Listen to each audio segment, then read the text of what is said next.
taught you to hate the color of your skin? Who taught you to hate the texture of your hair?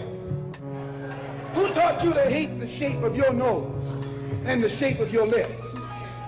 Who taught you to hate yourself from the top of your head to the soles of your feet? Who taught you to hate your own kind? Who taught you to hate the race that you belong to? So much so that you don't want to be around each other. No, before you come asking Mr. Muhammad, does he teach hate? You should ask yourself, who taught you to hate being what God gave you? Most of us blacks, or Negroes as he called us, really thought we were free without being aware that in our subconscious, all those chains we thought had been struck off were still there.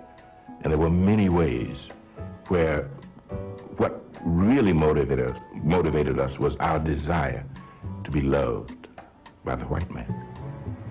Malcolm meant to lance that sense of inferiority. He knew it would be painful. He knew that people could kill you because of it, but he dared to take that risk.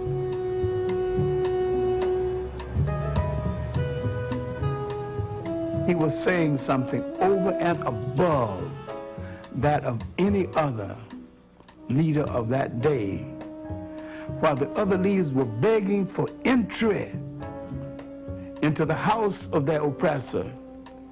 He was telling you, build your own house.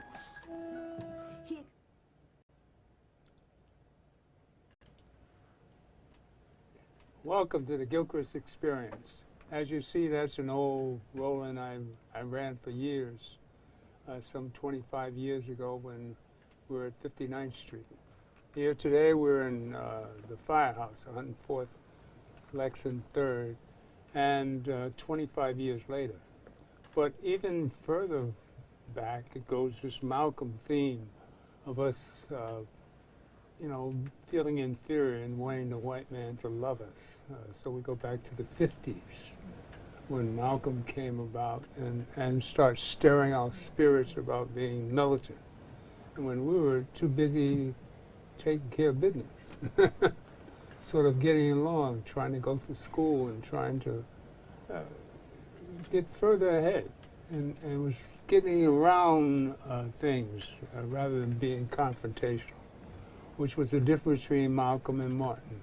So today we have a youngster at 35, me being an elder, 81, and we're showing a difference in flavor and an appeal of how we deal with racism and being black in America. Welcome to the show, Minister Ronald McHenry, a new member of National Action Network. Welcome to the show, Ron. Thank you, Mr. Gilchrist. I am honored to be with you here this evening. And as we were watching the Malcolm sort of delivery, I am compelled. I have always, you know, Malcolm has always been a big hero of mine.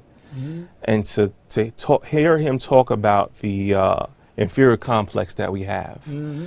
and to understand that it's not by default that we feel this way, mm-hmm. that it was put on us. So when we talk about the inferiority complex, we're actually talking about a white supremacy system that has been built to keep our minds and hearts at bay. Mm-hmm. There's this expression, if you have an elephant, and if you put the chain around an elephant's leg, as a baby, the elephant will kick and not be able to get loose. Mm-hmm. But as it grows into its full power, mm-hmm. in an adult elephant, it will look at that chain and not even kick anymore, mm-hmm. because it's trained its mind all its life that that chain is too strong to be broken, even though it just takes one swoop and pow. Mm-hmm. And the system has done this with our mm-hmm. families. It's done this with our education. It's done this with healthcare. Mm-hmm. It's done this with every facet of life in America where it's marginalized black and brown people. Mm-hmm. So we can kick free. And Malcolm was saying, hey, I mm-hmm. understand that the system has put this chain on you, mm-hmm. but it's not what you think. You can break out. You may be in this, but you're not this. Mm-hmm. Brilliant. Brilliantly said. That brings to mind Roland. The first time I saw Ronald give a presentation was at National Action Network. He's an artist also. He did some portraits of Rev and several others I can There was Amelia Boykins, John Yeah. Lewis, just a lot of civil rights icons. all right. In the day and age of where most of our rights are being stripped from us as Americans, Right. even though we built this country, where we're talking about voting rights on the line, I created this exhibition to just raise consciousness, to bring people together with the message. And we want to show one of those items. This is item 1, and this is Minister Ronald McHenry.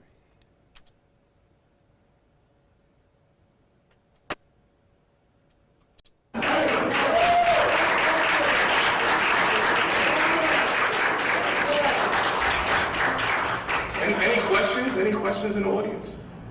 Yes, sir. What's going on, champ? How you feel? I stopped it. How do I feel? I feel blessed and highly favored. How about you? What I'm talking about. I feel the same. Absolutely. This one. I do. Real too. I hear exactly what you said, and I feel it all. Every day when I'm out in society, going to work or just doing my day-to-day, dealing with other people and so on and so forth, I found it something that I do when I'm dealing with other black people, particularly black men, right? So I was talking to a kid in Queens one day, and we were just talking about his white SOs, stuff in the neighborhood.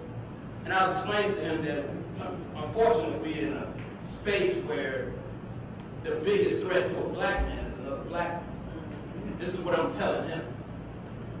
And I said, this is the psychological damage that we're in. It's not every single black man, obviously, so on and so forth. And we have this program that's in the mind of a lot of black men on how we deal with each other.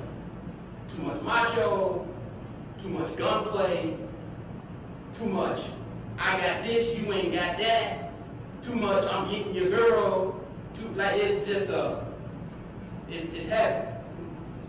So, when I'm dealing with other black men, especially the youth, half of them think I'm their age, I'm 40, think I'm 27, cool, whatever.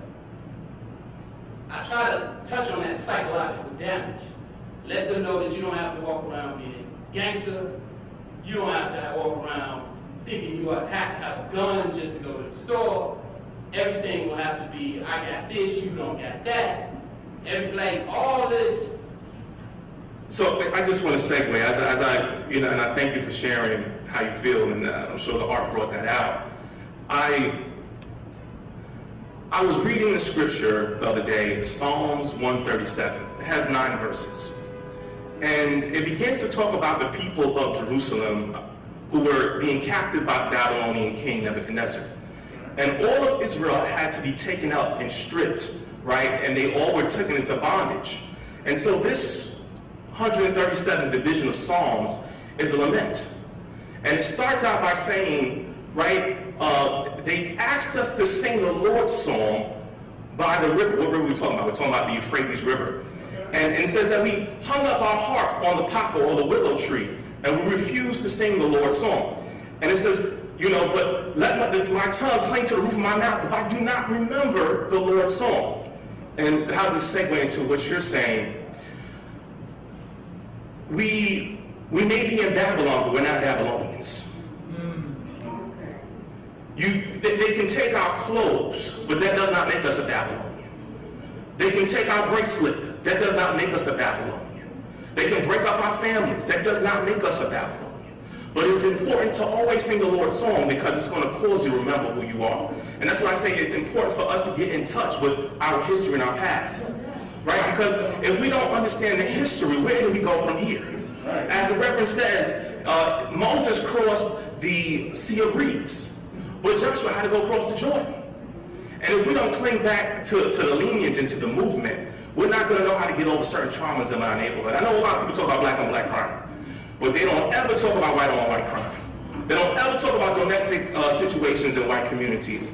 And yet, our communities are flooded with the worst sort of things, from education to healthcare to guns to police reform. All kinds of things happen in our community that don't happen in others.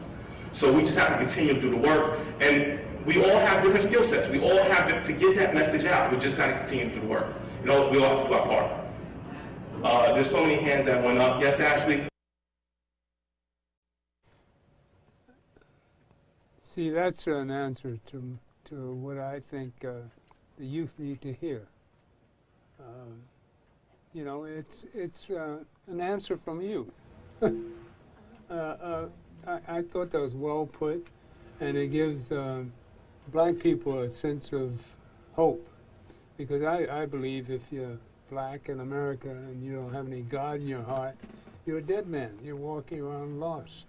So if you're hating too much, as Malcolm portrayed, you know, all white people were devils, but he changed at the end and found out that he was uniting more so with Martin. But you have answers for the youth. You answered the guy's question about how do you deal with kids that want to be gangsters. And I'm looking for answers like that myself. So I work in the high school. I'm an educator. I teach science. Mm-hmm. I also teach to the 9th grade, I teach to the 11th grade, and I teach to the 12th grade. Mm-hmm. And you teach 12th grade? I teach a variety of grades, yes. I teach anatomy and physiology and some other electives. Wasn't that the toughest? 12? In my experience, it's actually middle school, 7th grade. That period of where there's a transition between being a boy and growing into a man, and there's so much people in our community that don't have guidance. Right. And so you find that in this trauma, who are you going to be? And that's what I ask many of my students. What do you want to do when you grow up? Mm-hmm. And many of them envision themselves or even acting in the gangster role. Yeah.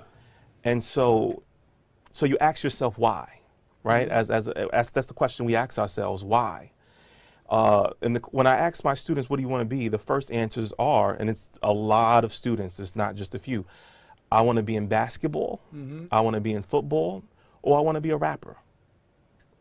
None of them really going to say I want to be a gangster, but what is the reason for this, right? We have been conditioned to see ourselves in particular roles. Mm-hmm. Society has advertised to us that we're just this and we're just that. Mm-hmm. And so as a young youth, when you see yourself, you don't see yourself as a doctor because 70 to 80% of doctors are not you. Mm-hmm. 70% of teachers are not you. And all of these professions don't reflect you. So you're going to look to what does reflect you. And so when you see the streets, you see yourself, right? Because you're not taught anything different. Mm-hmm. You're solicited at a young age by people who are older than you to stand on the corner. So there's a real situation in our neighborhood of where we need people who make it out to come back, to show that it's not just what you see on the outside, that there's a path that is that there's a path of where we can excel. We come out of Africa. Math and science come out of Africa. Mm-hmm. We are engineers. We built civilization. Mm-hmm. Our history is not taught on purpose. There's a reason why they're striking our curriculum that of who we are and where we come from. It's to degrade the fact that we are more than the situation they put us in. Mm-hmm. In this answer on the clip, I start talking about the 137th Psalm. And I chose that verse because it talked about how a people who were doctors, lawyers, clergy members were stripped from their profession and brought into bondage. A lot of us don't understand that in many ways we are still in bondage. We're just in 21st century bondage. And that it looks different than what it looked like then, but we have to break out of this now.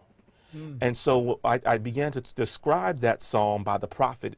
It's actually one of the most scariest psalm and bloodiest psalm in the whole book of Psalms, because it describes, the psalmist describes himself as wanting to kill his captors. And so he is losing himself on the road of Babylon, which is by the Euphrates, as I described. And so he says, I can throw my harp on the willow trees because I will not reduce who I am to your entertainment. They asked him to sing a song, to sing the Lord's song. And so it goes back to us remembering who we are. They have us convinced that we're here and that we're in the status that we're in as far as being educated and that we have the best thing in the world. We had all of that where we came from. You took us out of that. You stripped us from our honor, from our lineage, from our name, and from our heritage. And then you told us that you will give reparations, but you still haven't. And so there's so many empty promises since we've been here. The best way, as Malcolm described, is we don't need another community or another culture coming to describe to us the best things for ourselves. For God has given us the material to build our own community. We don't need to eat at their table. We can build a table of our own. Well said, man. See, that's our future. That's our future, right there. Now, how many other youths can we get on that same page? All right, just to regress and go back to the early beginnings of Malcolm and Martin, which is well to review how we battled each other back then. And the result of the battle came that Reverend Sharpton, I believe, you know, he's a disciple of Martin, and he's got a little Malcolm in it. So we all need to progress in mindset and get out of this hole that we're in. And it takes the elders, such as myself, and the youth, such as Ron, to talk to one another, to relate our past histories. So I, in my Gilchrist experience, I'm reaching back for old statesmen like Malcolm and Martin, who are my heroes. But initially I want to run, and I've forgotten what 3 was. Run item 3, and we'll get back to you right after this rolling. I believe it's Gil Noble. Isn't that 3?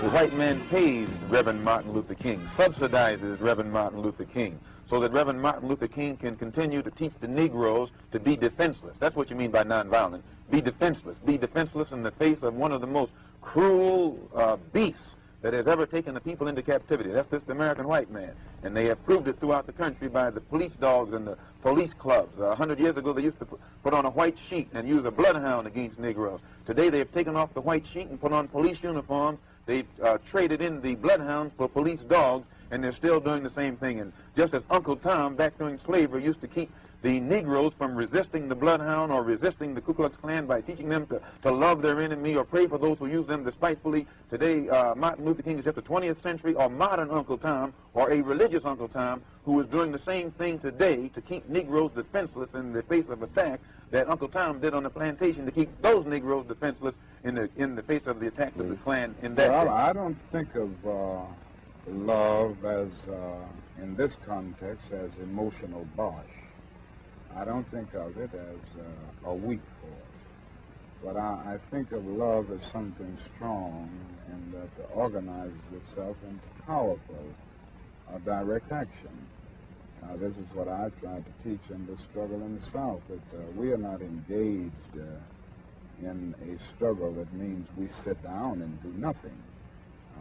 That there's a great deal of difference between non-resistance to evil and non-violent resistance. Non-resistance leaves you in a state of stagnant passivity and deadened complacency, wherein non-violent resistance means that you do resist in a very strong and determined manner. And I think some of the criticisms of nonviolence, or some of the critics, fail to realize that we are talking about something very strong, and they confuse non-resistance with nonviolence. The goal of Dr. Martin Luther King is to give Negroes a chance to sit in a segregated restaurant beside the same white man who had brutalized them for 400 years. The goal of Dr. Martin Luther King is to get Negroes to forgive the people who have brutalized them for 400 years by lulling them to sleep and making them forgetting what those whites have done to them. But the masses of black people in America today don't go for what Martin Luther King is putting down. As you said in one of your articles, it's psychologically insecure, or something of that sort. I forget how you put it.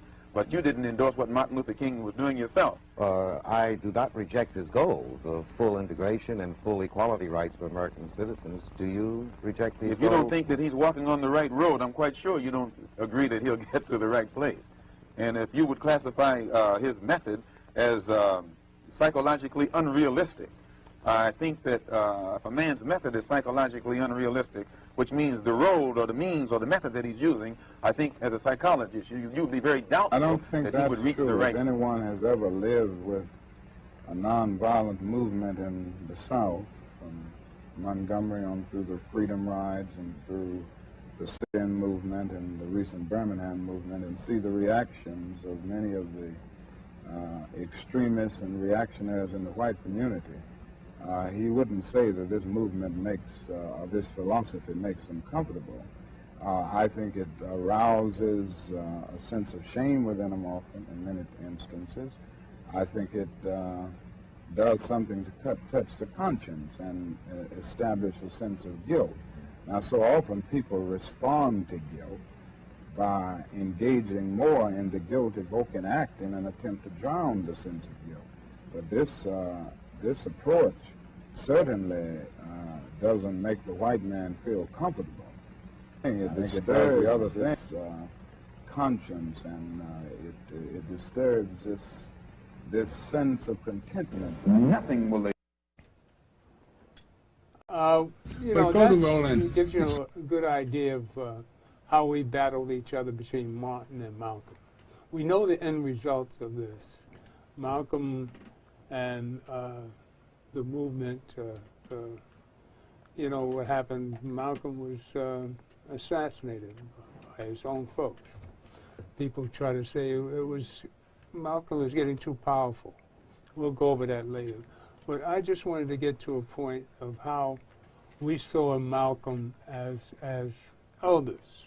You know, youth can see from history the end results, but during that period of time, I mean, when Malcolm was out, I was like Gil Noble. Now, I'm going to run this other item so we can talk about the appearance of, you know, what I lived through. And anybody over 60 should really understand, you know, how we as black people dealt with racism and how to be successful in life. And it wasn't talking about calling the white people, all white people weren't devils, because some of our best friends, especially the Jewish people in those days, were our best friends. Because they would just come out of, you know, my own personal experience. My mother worked for a Jewish family in the 40s during the Holocaust, you know, so Jews had worse oppression than we had at that time. So there was there was a resentment towards the establishment. I remember at a time that, well, we all know the story, but let's watch Gil Noble, my hero. This is the only reason I'm a broadcaster today, because here's my mentor. Here's a guy I loved talking to, and I did 3 shows with, and I was in awe of this man, because he brought us our history. Thank you. Show us that rolling, please. Fascinated that there was a brother who lived in the projects, and he called me aside and he said, I'll tell you why Malcolm was killed. I said, what do you mean? He said, come up to my apartment. So I went, and he gave me a recording he had made of Malcolm at one of his speeches. And so for the first time, I heard Malcolm unedited, in context. The media's coverage of Malcolm versus the real deal. It was awful. And so I learned about Malcolm, and I realized that I had been had. I realized that you I had bought what the media had told you. Yes, I bought it, hook, line, and sinker. But when I heard Malcolm's entire presentation, everything fell in line, and it was logical. And it made me understand that there's no sin in being angry. In fact, if you're not angry, there's something wrong with you. And why do you think Malcolm was killed? I think real issues. I think that there are a number. You know, welcome back.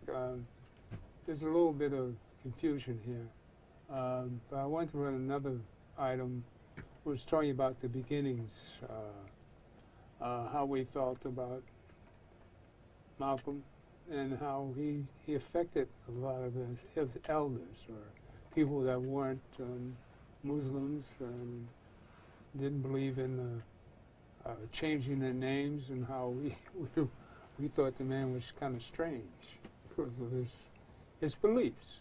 I mean, he wanted to take us away from church and pork and fornication and all these other luxuries we had and we were enjoying. And this is the integration time.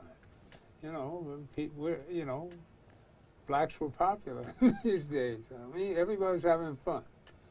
And let's run that piece, because I was alive and well. I was 24 when Malcolm was killed, in 65. So these are my times. My first inoculation was Dr. King. Yeah. And then that led me to Adam Powell and a lot of the people. But I was put off by Malcolm X. Why? Because what he was saying and the way he was saying it was too blunt. It was dangerous. And you didn't say those things in those days. I told you we had been socialized as kids to get around wrong, not to confront it. And Malcolm spoke in very declarative terms, and he said some terrible things about white people that we thought, but you would never express it, you see. He talked about the way this country was not a democracy, but a hypocrisy, and he talked about what had been happening to us down south and up south. And he was not shy. He had and he was very, very intimidating. I'm man enough to admit it. There are a lot of people who are my age who will speak, you know, with love about Malcolm as though it had always been that way, but that's not so. He scared a lot of us to death. And then, mind you, I had this apartment, a bachelor apartment on Convent Avenue, and I'd been having a lot of fun, you know. And here he comes talking about a different way of life. First of all, he dropped his last name. Well, we had been socialized to take great pride in our last name. The more European it sounded, the better. There was not a flinch about, you know, noble. Oh, that's wonderful. If it wasn't French enough, you'd put an ETT on it, you know, to make it sound more French. And so here's a man who dropped his good last name and replaced it with an X. I thought the man was crazy. And then he talked about discipline. And he talked self-discipline? Self-discipline. He said that we do not believe in drinking. And at the time I would have a taste. And he said that we don't smoke cigarettes with or without a label on them. And I would smoke, you know, with a label. Yes. And he said, we don't eat pork. Well, you know, I love me some ribs. And then he said, we don't fornicate. Yes. And so psychologically, I said, Malcolm, I'll see you later. Yes. You know, and all.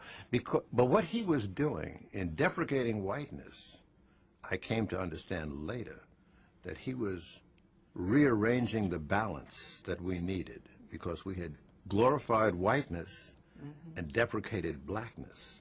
And so he was tilting, using exaggerated terms, to give us a sense of self and to take whites down a little as they needed to be. And the discipline that he was talking about were things that we really needed to address. But I couldn't swallow that at the time. So jumping forward in time, a lot of things happened in the struggle, and Malcolm was struck down in '65, and I never went to hear him speak. My only impression of Malcolm was on the sound bites on the evening news. And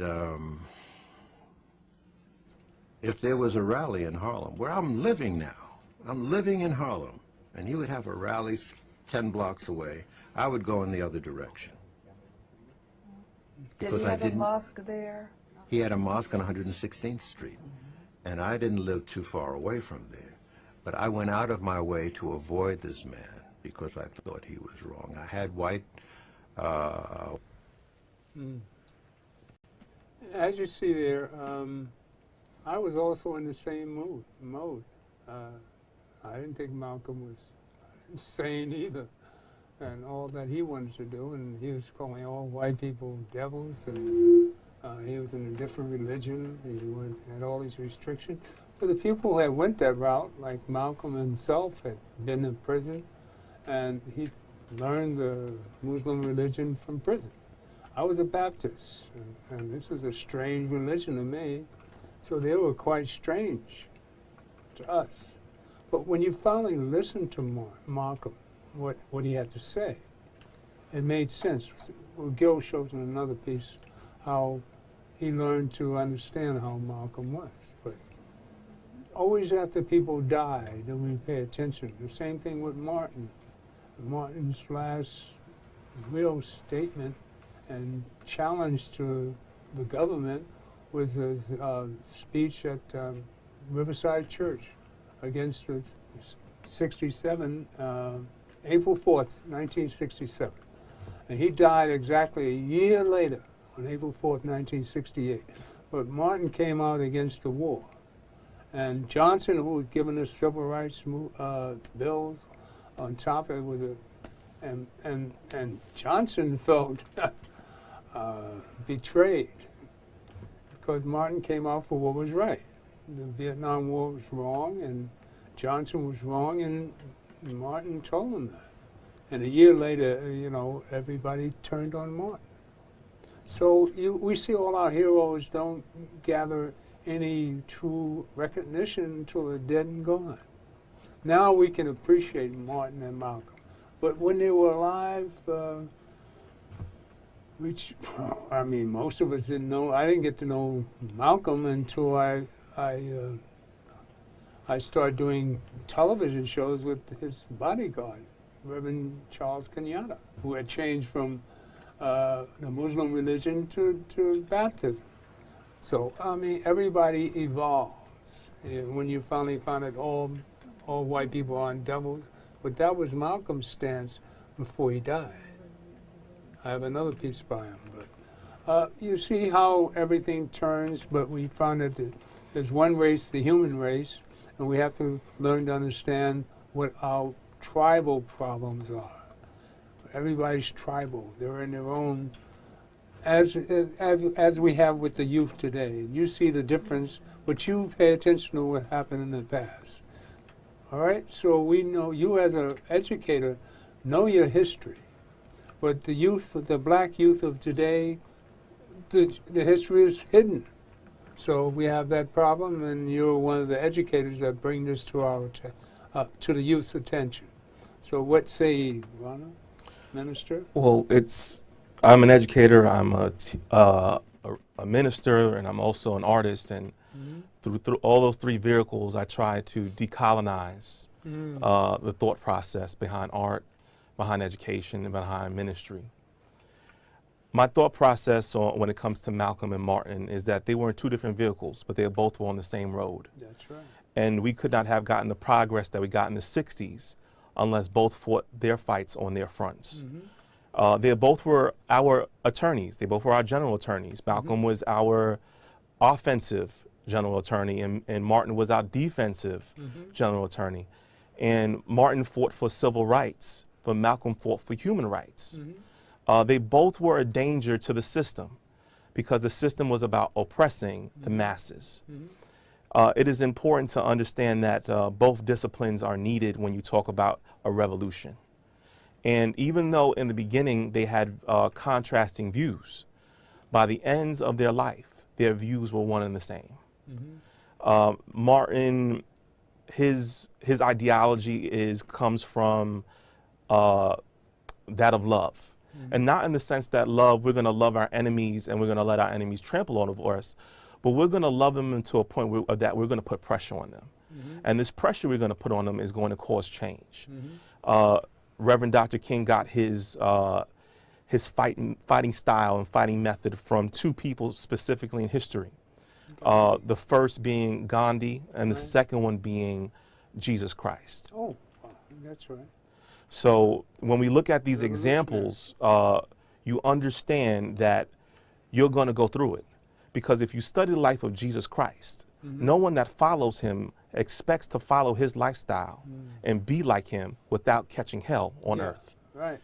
And so the reality is when we look at India being colonized by Britain, and we must study these things to understand our condition, you understand that the people were colonized by Britain, but it wasn't only because Gandhi's nonviolent movement in India did they receive their freedom and independence.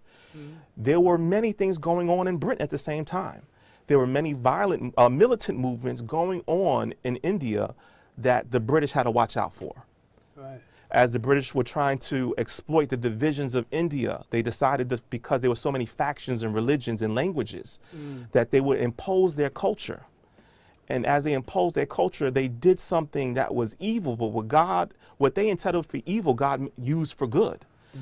The fact that they made all of India learn English allowed these different provinces to now communicate and correlate a strategy against Britain.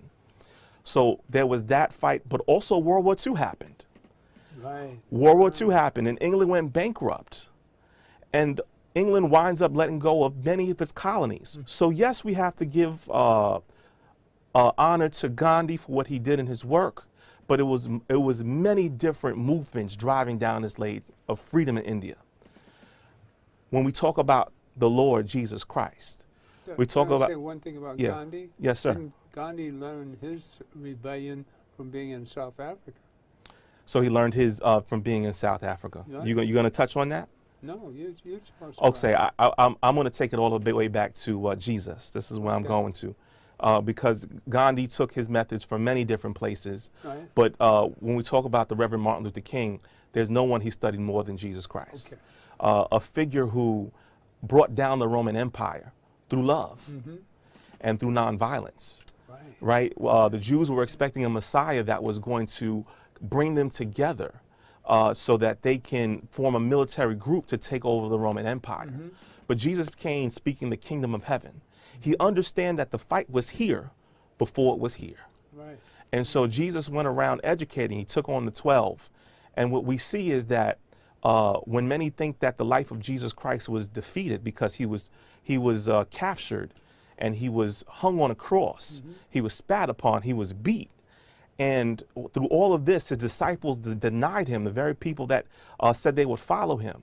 But when you study the movement of nonviolence, and you believe in a man like Jesus, God would raise you up where people put you in the grave. The very people that crucified him winds up worshiping him and creating a calendar from him. So the belief in Jesus Christ is what, in watching his lifestyles, what empowered someone like Martin Luther King to push through, even though he was catching so much hell. Malcolm X, his journey was a lot different, and his fight was a lot different, and it was also very much necessary. He fought for human rights. He went around the world. He went to Africa. He went to Egypt. And he put pressure on those countries to understand, look, they're oppressing us over there, black and brown people. They're just using you for your resources. That's true. And he went over there and he spread the message of human rights. And he gained their attention. They tried to kill him over there. But when he got back here, he was able to spread a message worldwide and bring the movement, a strong black African movement, to which we noticed that Martin also joined the Black Power movement towards the latter years of his life. So you need both movements to create real radical change. But with all of that said, in history, we're in perilous times because during their time, there was somebody known as Adolf Hitler, whom you segued into. And Adolf Hitler in history is known as someone who conquered Europe and also in the same token put all the blame on a group known as the Jews. And this mirrors to current day events. We have an Adolf Hitler today. That's true. We have an Adolf Hitler that is doing exactly what Adolf did in Europe, but he's doing here in the Americas.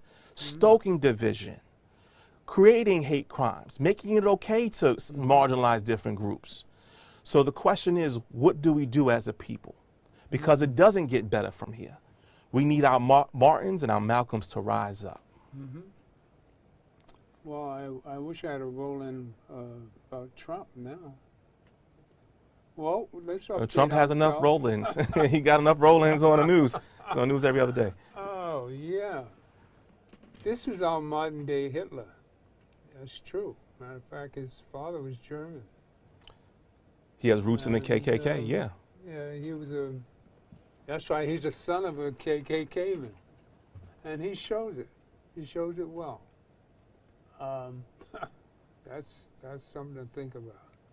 And the challenge today is not, it's the wounds of the past, but the challenge is to, where do we have our modern day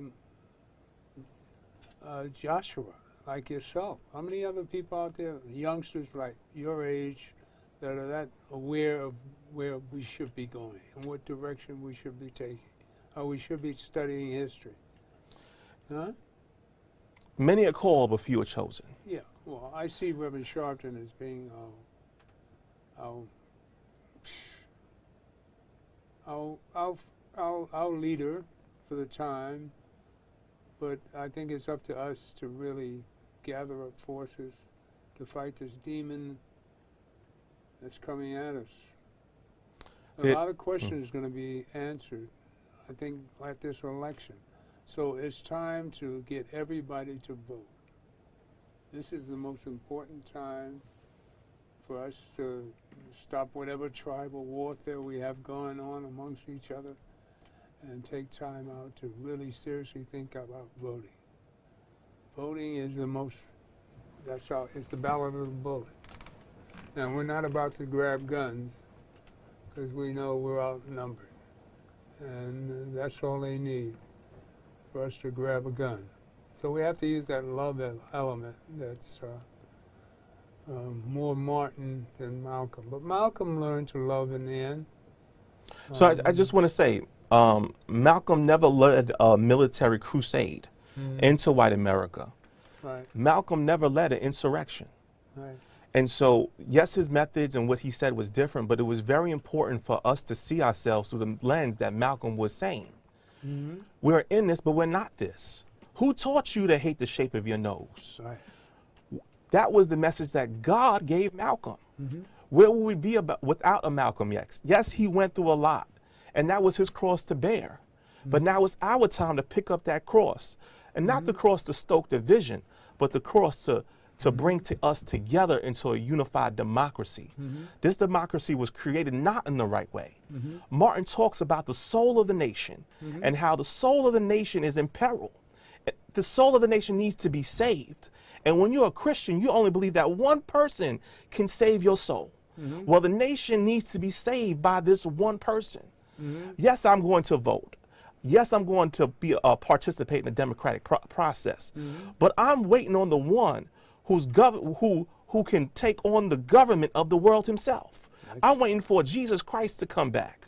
I'm waiting for. You are that Jesus. Well, I'm going to take on the work of the Lord, of course. Yeah, you are that Jesus. You know, I pray that I catch a win and that He takes over, that He speaks when I'm. You look in the mirror and see Jesus. Well, as you know, the Word says, if I walk like Him, if I walk like Him, I'm Him. That's right. But there's much that we need to do, and so that the soul of this nation needs to come back together. When I was 15, my substitute teacher, I told you a story already, about I was in church, and I thought they wanted me to become a minister because my name means worker for Christ. So I was 14 at the time, and I said, no, the last thing I want to become is a minister. And you became a minister at 10.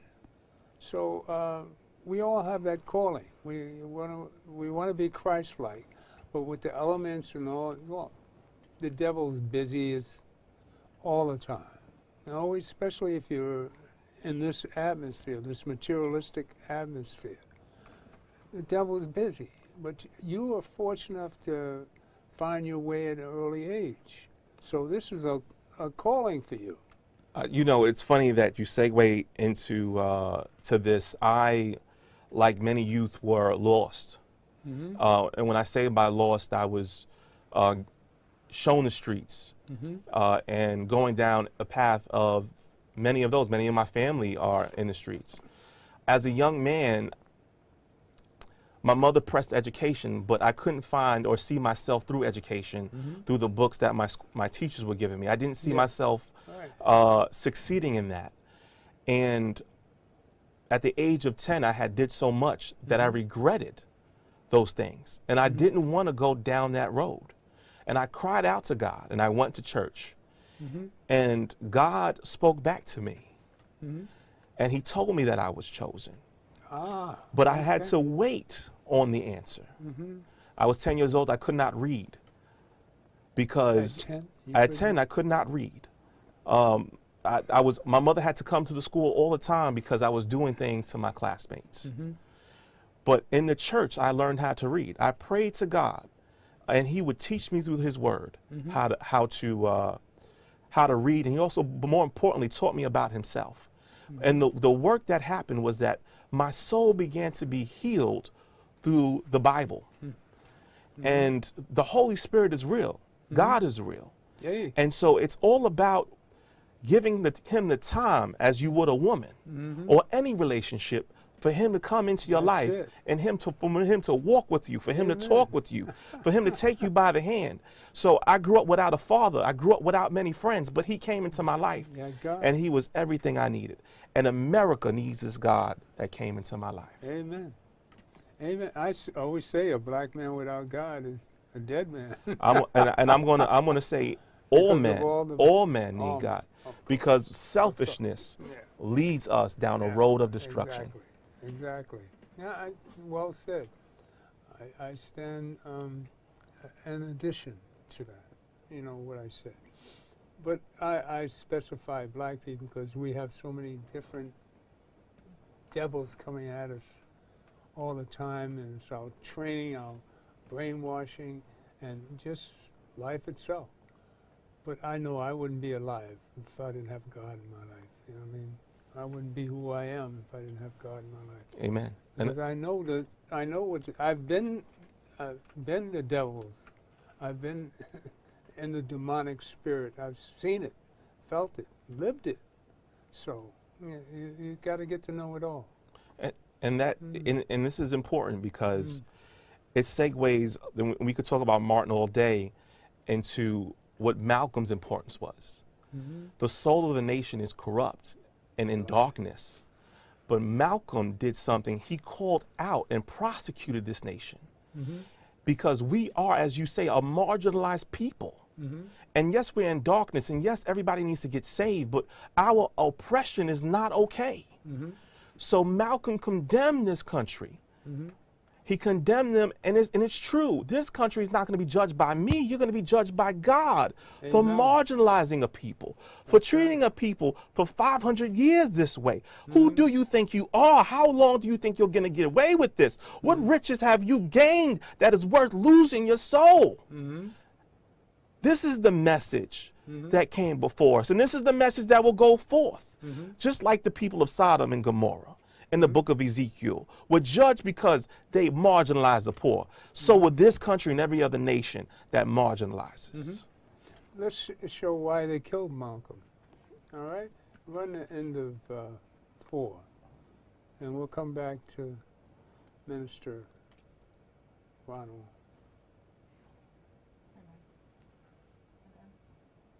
That 4? Fascinated that there was a brother who lived in the projects, and he called me aside and he said, I'll tell you why Malcolm was killed. I said, what do you mean?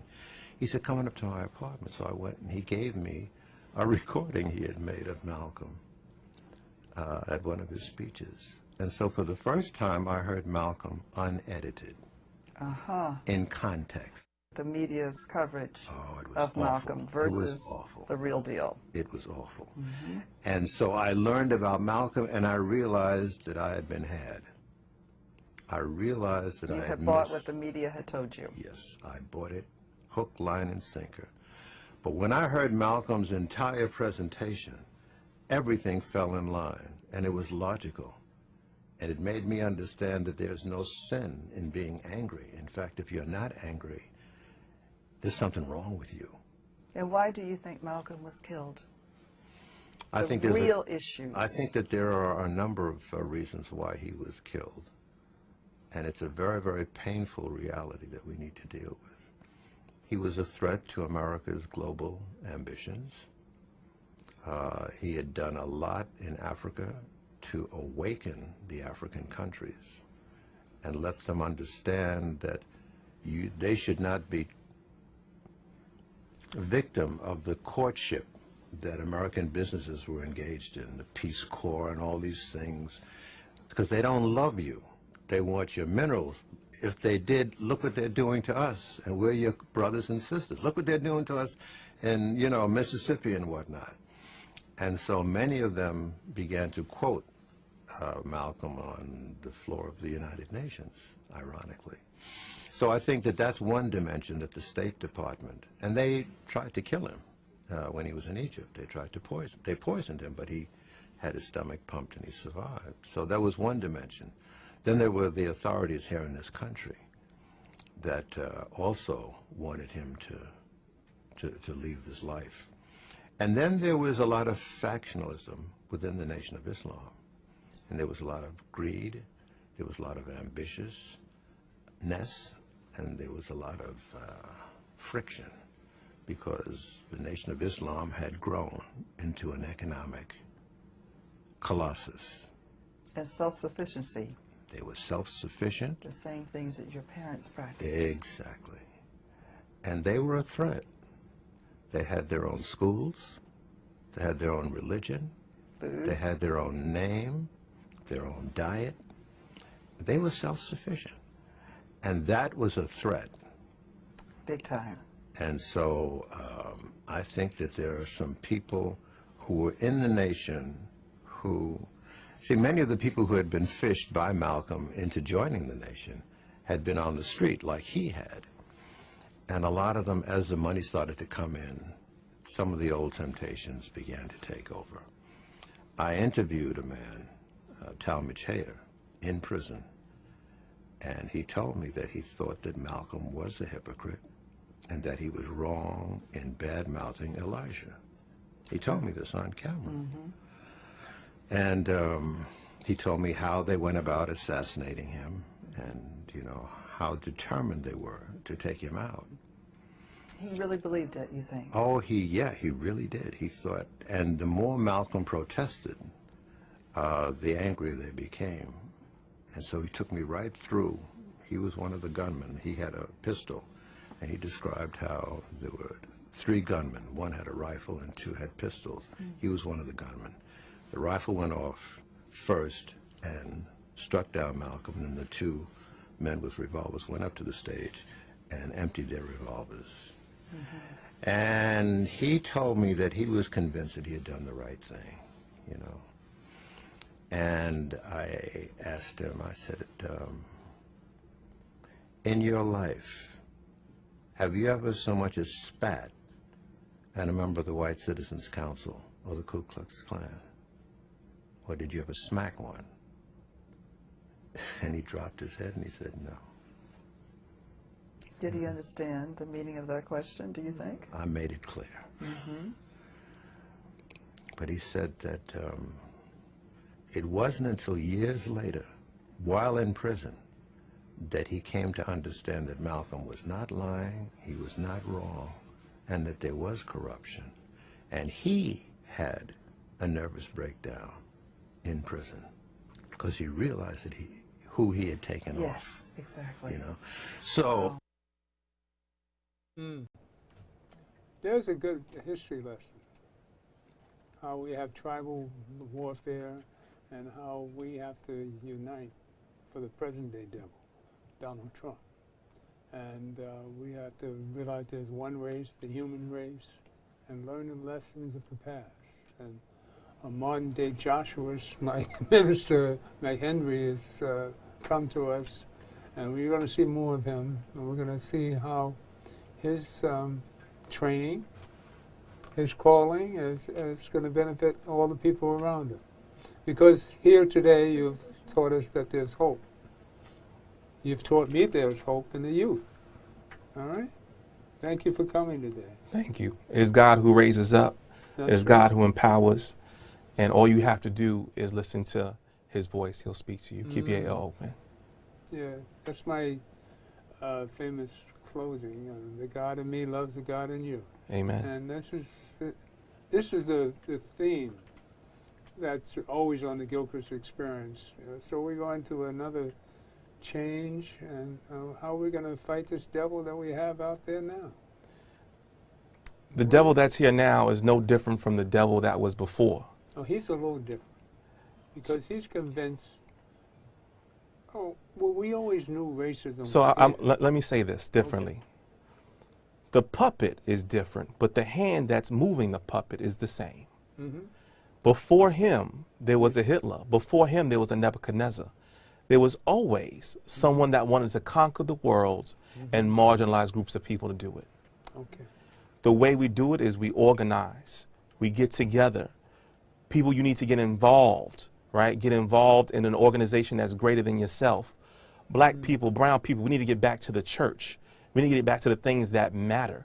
Let us not be hypnotized by the sales that are on your Instagram account and all these other things in social media that are distracting us from the things that matter. Well, so what do matter? Your family matters. Your prayer life matters. We need to get back to community. Without community, we are going to drown. And so it is important to understand the life of Malcolm X and Martin Luther King, and to understand that their lives in many ways mirrors that of Jesus Christ. Right. When Jesus was betrayed, he was betrayed by one of his own. But it wasn't just one of his own. One of his own was manipulated by the government to be. That's right. Malcolm and Martin weren't just killed by just people that were in their circle. They were killed by people who were put up to the task by a phantom government. They throw rocks and hide their hand. But we must understand who the enemy is. And that is the importance of Malcolm X's work and Martin's work. To understand that the enemy is not you nor me. That we must love each other, come together to build a better community. And with that, again, it's the Gilchrist experience. And the God in me loves the God in you. And stay tuned for more of the Gilchrist experience. And we have a loving generation that we're putting out there, and vote. That's showing that democracy does work. And that's what we have to really concentrate on. Democracy working. And rid the devil by voting. Peace, and love, and power to the people. God bless.